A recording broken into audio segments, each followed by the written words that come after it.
For the next little while, we're going to pretend that it's my birthday. And we're going to be doing a lot of singing of Happy Birthday because it teaches us a very important point. Now, first of all, I'd like to demonstrate to you what it sounds like in the pub a lot of the time if you're singing Happy Birthday to your mates. Here we go. Happy birthday to you. Happy birthday to you. Happy birthday, Richard. Happy birthday to you. Not amazing, but very common. So this is what it sounds like when you don't all start on the same note, but most people are musical enough and present and aware enough to adjust. Happy birthday to you. Happy birthday to you. Happy birthday, dear Richard. Happy birthday to you.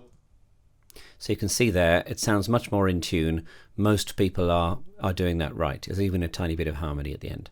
This time, you're going to hear what it's like if you've got some musicians in the room.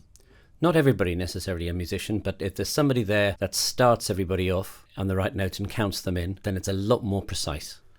Here we go. After 2. 1, 2. Happy birthday to you. Happy birthday to you. Happy birthday, dear Richard. Happy birthday to you.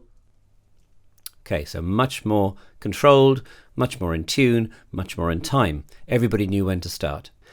And this time, you're going to hear what it's like when there's an actual arrangement of it and everybody is singing sheet music. So this is more of a choir. After 2. 1, 2. Happy birthday to you. Happy birthday to you. Happy birthday, dear Richard. Happy birthday to you. Okay, so that's a proper arrangement of it, where everybody is singing a specific part. Right, so just to recap slightly on what I've just said in the book, the thing about Happy Birthday, so I'll just go over those lines. Happy birthday to you. Now, the next line, Happy birthday, is almost the same, and then to you. So you've got to you the first time, to you. They're different. The second lot is slightly higher. Happy birthday to you. Happy birthday to you. So you have to make that distinction when you're singing it. It's the third line which causes the difficulties. You've got this line which goes, happy birth, happy birth. It's an octave. R1, 8. 1, 2, 3, 4, 5, 6, 7, 8. Happy birthday. Okay. Happy birthday, dear Richard.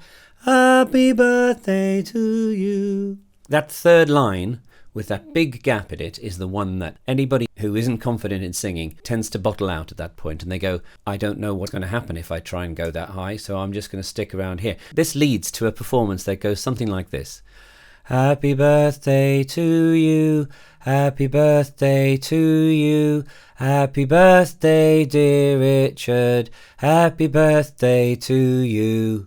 They sort of get that it goes up a bit, but they don't go up enough. Without committing to it, you can't make this sound right. You have to commit, and you have to take that risk. It becomes less of a risk if you start getting used to that octave gap, which is what we're going to practice. Before we practice that, I want you to have a look at my students. Over lockdown, I started writing this book, and I originally wrote it as a course, and I got some students to pilot some stuff for me. And I videoed them, and this was them before and after with Happy Birthday. Happy birthday to you. Happy birthday to you. Happy birthday, dear Richard. Happy birthday to you. Happy birthday, dear Richard.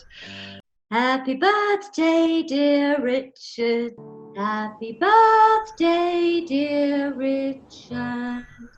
Happy birthday, dear X. Happy birthday, dear Richard. Happy birthday, dear Richard. Happy birthday, dear Richard. Very good. Happy birthday, dear Richard. Happy birthday, dear Richard. Happy birthday to you.